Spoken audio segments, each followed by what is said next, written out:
Bonjour à tous, on se retrouve aujourd'hui pour un tout nouveau numéro du JT de la télé, c'est le numéro 24 de la saison 2, et au sommaire on va parler cette semaine de Fort Boyard, la nouvelle saison de l'émission commence à se dévoiler, découvrez les premières informations.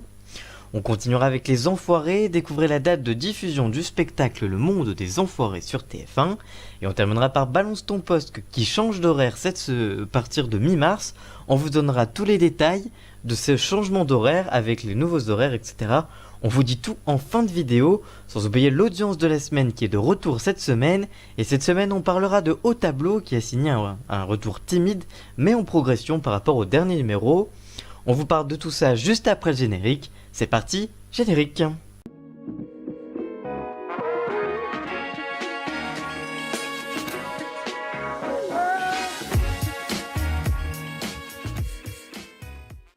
On commence donc cette émission avec Fort Boyard. La nouvelle saison de l'émission commence à se dévoiler. Découvrez les premières informations sur la nouvelle saison de l'émission. Comme chaque année depuis 30 ans, France 2 diffuse une nouvelle saison de son jeu estival Fort Boyard.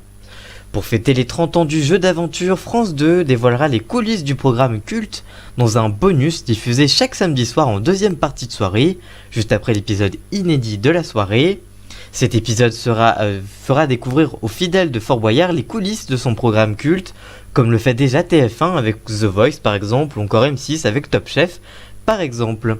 À la présentation, Olivier Mine, mais il sera également accompagné du personnage farfelu du chef du fort incarné par Willy Revelli. Du côté des émissions classiques, en première partie de soirée, Vincent Lagaffe fera son retour dans l'émission pour incarner son personnage de Méga Gaffe. Mais petite nouveauté cette année, après le succès auprès du public cet été, il sera toutes les semaines dans toutes les émissions. Pour rappel, dans cette séquence, Méga Gaffe propose aux équipes une épreuve de flyboard.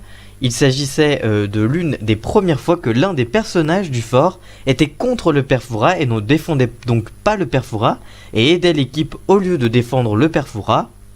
Du côté des audiences, le bilan de la saison 29 est toujours aussi bon puisque en moyenne, entre le 23 juin et le 8 septembre, les 10 numéros ont rassemblé 2,6 millions de personnes et 16,6% du public. Que pensez-vous de ces premières informations? Allez-vous regarder l'émission lorsqu'elle sera diffusée? Dites-nous tout ça en commentaire, on vous lira bien évidemment. On continue cette émission avec les Enfoirés 2019. Découvrez la date du spectacle Le Monde des Enfoirés sur TF1. Cette année, le spectacle capté à l'Arca Arena de Bordeaux compte sur la présence du jeune champion du monde de football Kylian Mbappé et du sélectionneur de l'équipe de France Didier Deschamps. Lors du show, les téléspectateurs pourront retrouver sur TF1 la troupe composée entre autres de Slimane, Jennifer Cadmerade, Patrick Bruel, Nolwenn Leroy, Soprano, Tal, Amir, Harry Habitant, Zazie, Kenji Girac. Cette année, l'hymne 2019 s'appelle On Trace, qui a été composée et écrite par Vianney. Côté audience, grâce au concert des Enfoirés, TF1 va une nouvelle fois enregistrer sa meilleure audience de l'année. En 2018, le spectacle musique avait été suivi par 9,7 millions de téléspectateurs, pour une part de marché de 45,2% sur l'ensemble du public. Une excellente audience malgré une forte baisse sur un an, avec une perte de 900 000 fidèles quand même par rapport à l'année 2017. C'était d'ailleurs la première fois depuis l'édition 2000 que le programme passait sous la barre symbolique des 10 millions de téléspectateurs.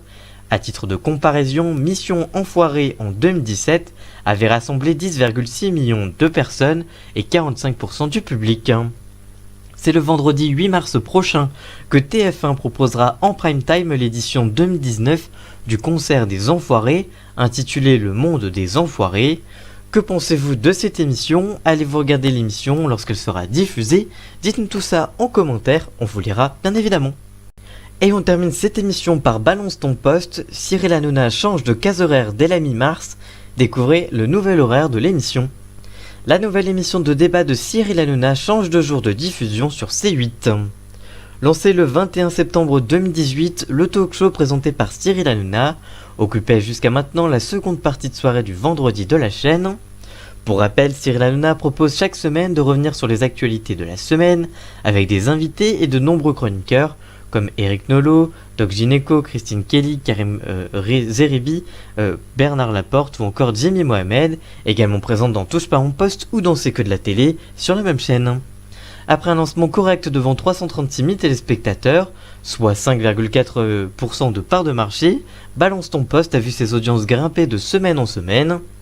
Jusqu'au 25 janvier dernier, lors de la participation de Marlène Schiappa, secrétaire d'État chargée de l'égalité entre les hommes et les femmes, l'émission avait signé son record d'audience en captivant 1,1 million de fidèles pour une part de marché de 6,1% de part de marché.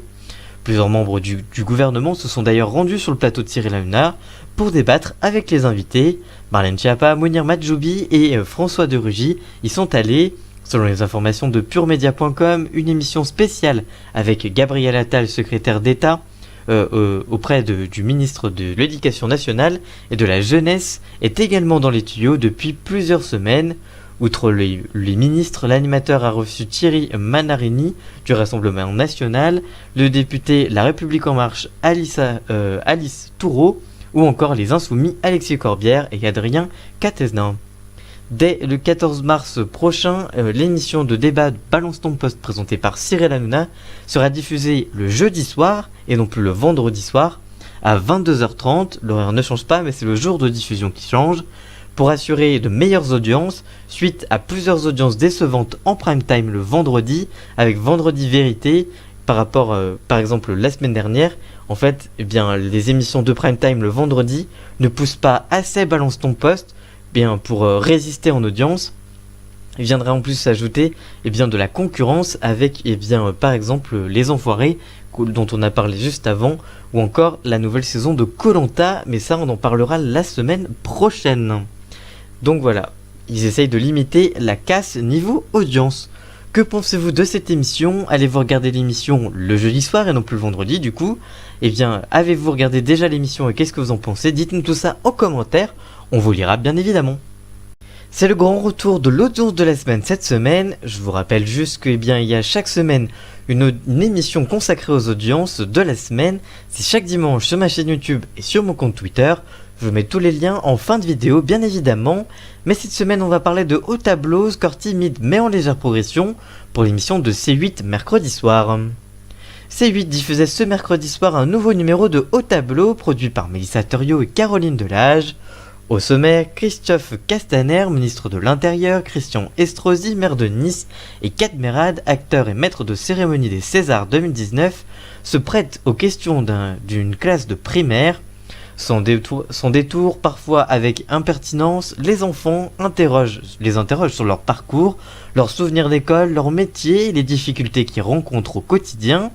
L'occasion pour les invités politiques notamment de se dévoiler sous un autre jour et clarifier leur discours sans langue de bois. Ces personnalités seront-elles mises en difficulté parmi des citoyens en culotte courte? C'est ce que on le voit dans cette émission. Et cette émission était diffusée mercredi. Le score reste toujours timide mais en légère progression pour l'émission de C8. Le programme a rassemblé en moyenne 345 000 téléspectateurs et 1,8% de part de marché sur C8. Pour rappel, le dernier numéro diffusé avait rassemblé 319 000 téléspectateurs et 1,5% de part de marché. Avez-vous regardé Haut Tableau? Que pensez-vous de cette émission? Dites-nous ça en commentaire, on vous lira bien évidemment. Voilà, j'espère que ce numéro du JT de la télé de cette semaine vous aura plu. Si c'est le cas, n'hésitez pas à le liker, le commenter, le partager. Et nous on se retrouve très vite pour une toute nouvelle vidéo. A très bientôt, ciao!